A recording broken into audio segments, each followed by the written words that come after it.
Hello, I'm Dr. Aysha Munira Rasheed from the Department for English, Aligarh Muslim University. I'm going to talk about one of the poems written by William Wordsworth.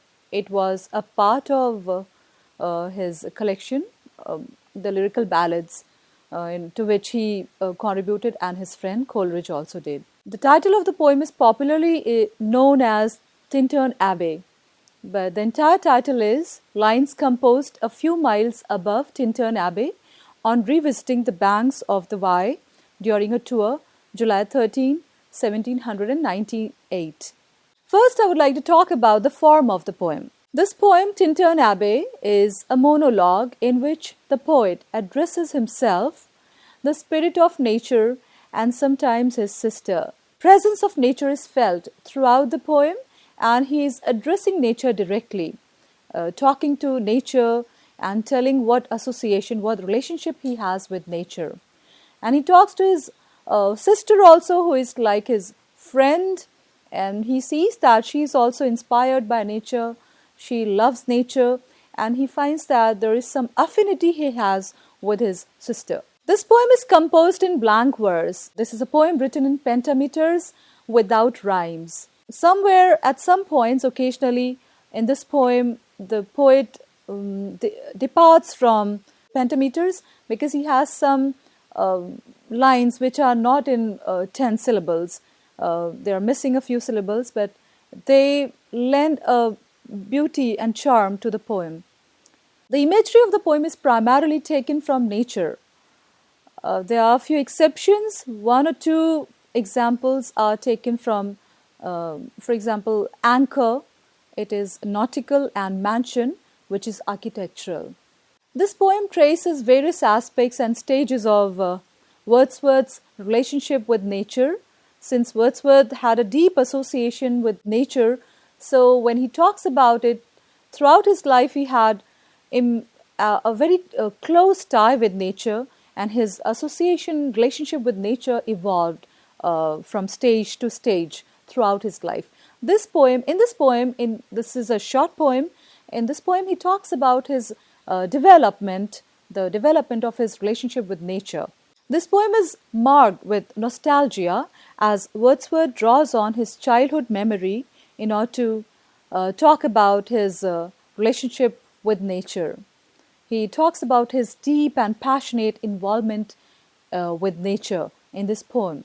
Then I'll talk about the stages of poet's relationship with nature, how it evolved. The first stage is the poet's boyhood. Relationship with nature during his boyhood days is characterized by his complete identification and physical association with nature. In retrospect, when he's speaking in the poem, addressing his sister and nature, he thinks that in his boyhood he was one with nature, not a separate identity. He was ecstatic about all the natural phenomena around him and was struck by fear and awe vis-a-vis the spirit of nature. The second stage is the transitional phase of poet's admiration and awe for beauty of nature. It is marked by sensuousness. He feels, he senses, he admires and experiences all the natural phenomena with his senses and derives aesthetic pleasure from the beauty of the natural phenomena found around him. He can see this kind of enthusiasm and this kind of pleasure being felt right now by his sister, and he tells her that I can see my old form, my old self in you, while you have wild ecstasy, wild pleasure, and you have you are responding to nature in the same manner that I did in the past. For this, we can refer to line 15 to 120.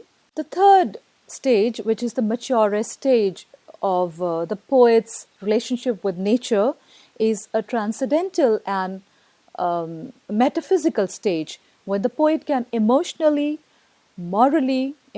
since he finds that the nature provides him with the balm to which can heal all the problems, all the hurt that he gets from from this world because of people's selfish behavior.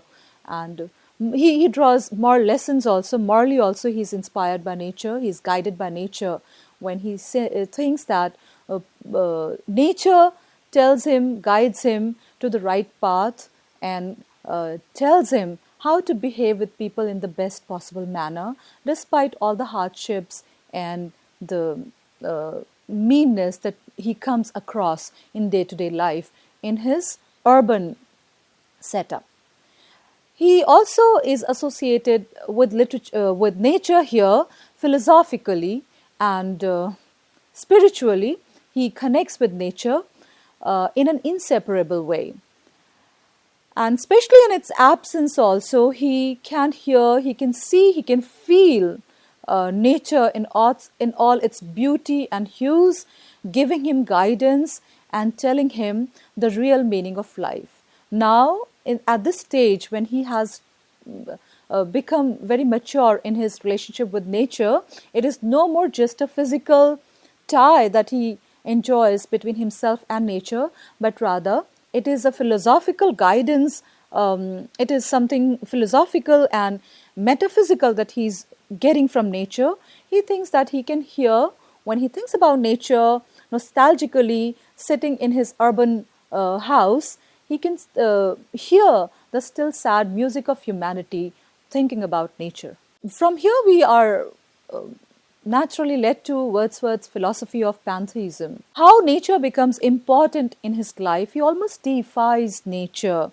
We see that he thinks that there is oneness, there is unity in all forms of living organisms as well as inanimate objects in this universe, in this planet especially that we occupy. Pantheism, of course, means finding one spirit, which we call divine spirit or God, permeating all the objects, all human thoughts, actions, various manifestations of nature. And they're all one and divine. It is evidence in the words of Wordsworth, a motion, a spirit that impels all thinking things and rolls through the things. So for Wordsworth, nature is something that he worships, and he finds divine existence in nature, and he thinks that the spirit that permeates all the human beings, human thoughts, actions, and various forms of nature is one, and it is something sacred and divine to him. This poem summarizes his philosophy of nature, of pantheism quite well. Thanks for watching.